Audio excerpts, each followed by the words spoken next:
to the kickoff playoff edition for the NHL here on the Coach's Call. A lot of hockey to talk about. A lot of game ones are in the book. A lot of surprises, maybe, all over the league happening. But last night's surprise, for some, for folks in the 416 and Leaf fans around the nation, the Toronto Maple Leafs lose to the Tampa Bay Lightning by a score of 7-3. There's a lot of upset Leaf fans last night and this morning. That building, the Scotiabank, aka the Air Canada Center, started to look pretty empty really early in the third. But look, the Toronto Maple Leafs, for as bad as they were in game one, are not going to get swept by the Tampa Bay Lightning. I can't believe that they will. They have a really good team. They showed some really good, brief but good moments in game one, where you saw, some of their skill take over.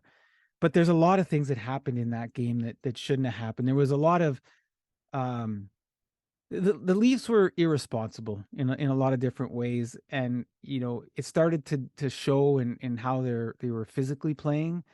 I mean, they got away with one with the Asimov. You could say, well, yeah, the hit went to the chest first, and you see the follow through, but it's still that follow through of the elbow. And when I saw that, I thought, they're gonna take liberties, because I think they're gonna think they got away with that a little bit, and you could see that there was a little bit of that intent going on when they were going on. They were just, some of them weren't just hockey hits.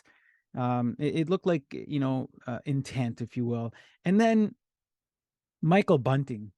I mean, look at, I know Leaf fans and some Leaf fans get on the case of Brendan Gallagher sometimes because he's a pest.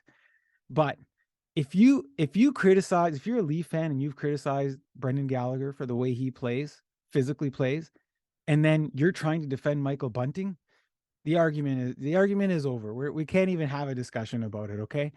Michael Bunting was irresponsible.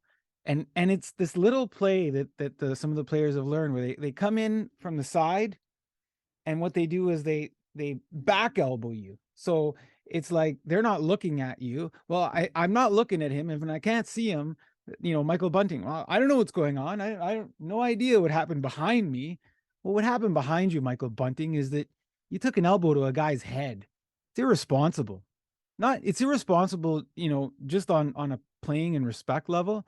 And then it's irresponsible for your teammates who are in a situation, in that game one playoff situation. So it'll be interesting to see what happens to Michael Bunting. That will he get a 1 game or a 2 game? Maybe it depends on Chernak and how he's feeling, I guess, and how long he might be out for. I've always been an advocate, if it's deliberate, and it was deliberate, even though he was in the penalty box trying to, that wasn't me. Yeah, it was you, and it was deliberate. So if it was deliberate and there's intent, I would tend to go, 2-3 games, depending on Chernak, maybe the series. Michael Bunting is a better player, than having to do that. The other part was that the Toronto Maple Leafs just did not look organized in any kind of way. They came out holding the sticks really tight. This whole got to get out of round one thing is just heavy on their shoulders. And who do you blame for that? Other than the fans and out of the, past performances? Well, look, the coach has to get that team ready and make them loose and make them not think about that and make them go out and feel positive. And I think that's on Sheldon Keefe. And for as cool as he tried to look behind that bench, he looked to me like he was imploding inside, not just after the 2-0 lead, but even later on. There was that one call where, it looks like the Tampa Bay Lightning stuff it in, and Chris Cuthbert on Sportsnet, it was hard to listen to, Chris. It's hard to listen to, your sadness whenever something doesn't go the Leafs way.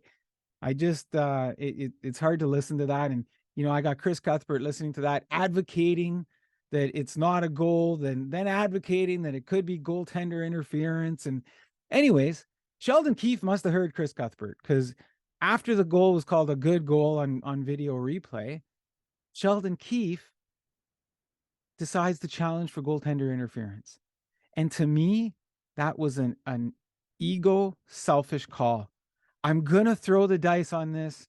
I'm losing anyways. Who cares, right? I'm gonna try anything I can here. It's 5-2. You're grasping at straws on goaltender interference on that one. It wasn't goaltender interference. You probably knew it wasn't, but I think he let his emotions get the better of him on that call. It wasn't a good call, and whoever supported him in making that call, I think, has to look in the mirror as well, moving forward. So, do I think the Toronto Maple Leafs are done in 4? As some friends are fans are messaging me, going, sending me brooms and things like that. I'm not a Leaf fan by any stretch of the imagination, but I love hockey and I'm watching all sorts of games. But they're sending me brooms, thinking, hey, it's over in 4. I don't think it's over. Tampa has some injuries to overcome. I think Tampa, came out and did some things with, the depth part of their lines, and we'll see if that's something that is sustainable. There is some questions in goaltending on the Toronto Maple Leafs with Samsonov. Will they go with Wall? I don't know. That we knew that going into the playoffs that might be a question. So a lot of question marks on Tampa in terms of their injuries and the players available to them.